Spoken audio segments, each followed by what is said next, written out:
Les hôpitaux de partout au Québec débordent. Ici, à Montréal, certains établissements affichent des taux d'occupation de 150 % à plus de 200 %. Pour vous donner quelques exemples, l'hôpital général juif affiche aujourd'hui un taux de 230 %, l'hôpital Royal Victoria 209 %, l'hôpital général de Montréal 152 %, au CHUM 129 %. On a déjà vu des débordements, surtout dans les périodes hivernales après les fêtes, mais à cette période-ci, c'est quand même inhabituel. Même la ligne Info Santé est débordée. Certaines personnes rapportent attendre plus de 2 heures avant de parler à quelqu'un.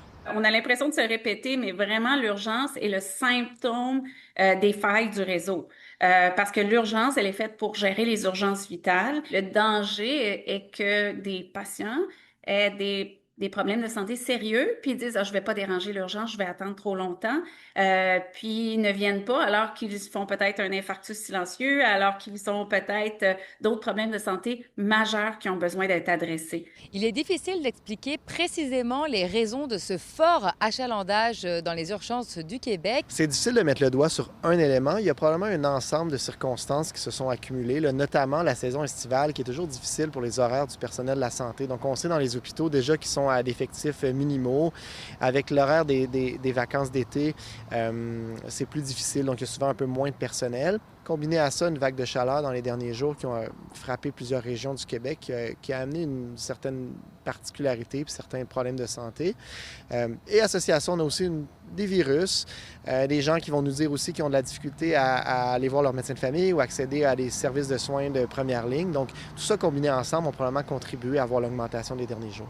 Et même si les taux d'occupation tendent à s'améliorer aujourd'hui partout sur le réseau, eh bien, la situation dans les urgences du Québec ne fait qu'empirer.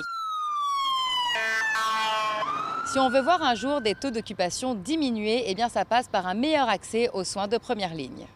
Nous, on sonne l'alarme parce qu'on se dit, on ne suffit plus, on a de la difficulté à assurer cette mission-là, des urgences vitales, des traumatismes, des infarctus, des ACV, parce que l'urgence déborde. Il y a des enjeux d'accès aux cliniques spécialisées, il y a des enjeux d'accès en santé mentale, il y a des enjeux d'accès aux soins de longue durée, aux soins à domicile.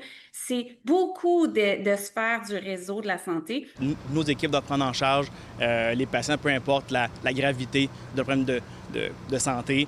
Ce qu'on veut, en fait, c'est d'amener le patient à la bonne ressource, au bon endroit, puis avec le bon professionnel de la santé.